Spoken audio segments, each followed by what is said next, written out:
Picture this. 50,000 fans packed into a stadium, the air buzzing with excitement as Elvis Presley takes the stage. The king is in his prime, his white jumpsuit glittering under the lights. But then, something no one expected happens. Elvis freezes. For 10 long minutes, he doesn't move, doesn't sing, doesn't even blink into the microphone. The crowd holds its breath, waiting. And what those 50,000 fans decide to do next would go down as one of the most unforgettable moments in music history. It was the summer of 1974, and the stadium was overflowing. The tickets had sold out in hours, and fans had camped outside for days just to catch a glimpse of Elvis. As the band tuned their instruments and the lights dimmed, the sound of 50,000 voices merged into a single thunderous cheer. Elvis emerged from backstage, larger than life. His white jumpsuit shimmered with rhinestones, and his cape flowed behind him as if he were a superhero stepping into battle. The roar of the audience nearly drowned out the opening notes of "That's All Right." For the first few songs, Elvis was electric. His hips moved, his voice soared, and the crowd screamed with every note. But then something shifted. Just as he was about to start another song, Elvis gripped the microphone stand, stared out into the massive crowd, and stopped. At first, fans thought it was part of the show. Maybe he was pausing for dramatic effect. But seconds stretched into a minute, then 2. Elvis didn't move. His eyes looked distant, his face unreadable. The band exchanged nervous glances, quietly fading out the music. By the 5-minute mark, silence had fallen over the stadium. 50,000 people, who had come to scream and dance, were now sitting in stunned quiet, watching the king of rock and roll stand frozen under the spotlight. Nobody knew if he was ill, overwhelmed, or simply lost in thought, but everyone knew. They were witnessing something extraordinary. Would you have stayed silent or called out for him? The silence in the stadium grew heavier with each passing second. Security guards shifted uneasily, some looking toward the stage entrance, unsure if they should intervene. Members of the band whispered among themselves, their instruments resting in their hands. But Elvis didn't move. He stood there, gripping the mic, his chest rising and falling slowly. The spotlight caught the beads of sweat forming on his forehead, highlighting the tension etched across his face. In the crowd, whispers began.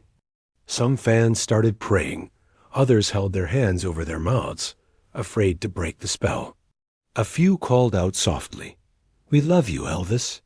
But their voices were swallowed by the massive, expectant hush.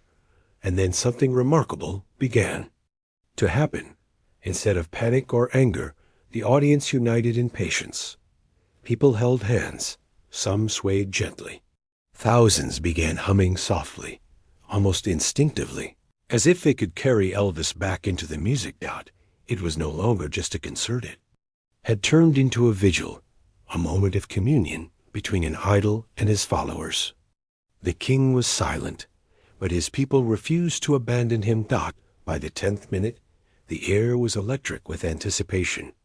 Every single person in the stadium was locked on Elvis, waiting for the smallest movement, the tiniest sign that he was ready to return. And then it happened. A single motion broke the tension. Elvis lifted his head, his eyes glistening as if he had just returned from somewhere far away. The crowd gasped, then erupted into cheers so loud they shook the stands. He raised his hands slowly, almost as if blessing the audience, and whispered into the microphone, "Thank you for waiting for me." The eruption of sound that followed was unlike anything he had ever experienced. 50,000 people screamed his name, clapped, stomped their feet, and cried tears of relief. Elvis smiled faintly, adjusting his collar, and signaled to the band. The next song began, "If I Can Dream," and he didn't just sing it, he poured every ounce of his soul into it. His voice cracked with emotion, soared with power, and resonated with raw vulnerability. It was as though those 10 minutes of silence had charged him with a new kind of energy. The audience sang with him, their voices joining his, until it felt like the entire stadium was one giant choir. For those in attendance, it was no longer about being entertained. It was about connection, about loyalty, about proving that even the king could stumble, and his kingdom would still hold him up. That night, the silence had given birth to one of the greatest performances of his life.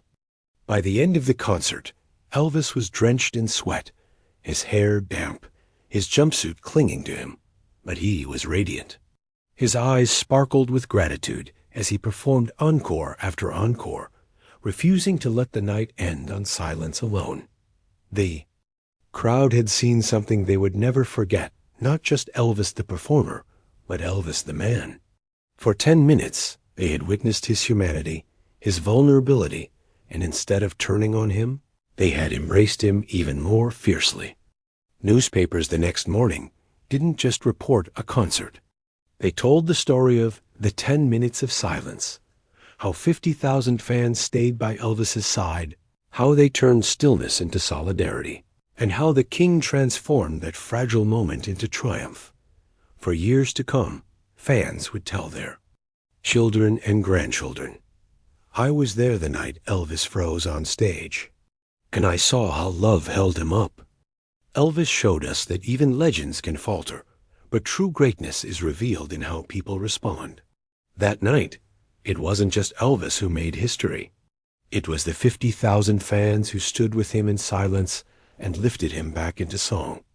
If you believe the bond between Elvis and his fans will never die, share this story and let the world remember why he will always be the king.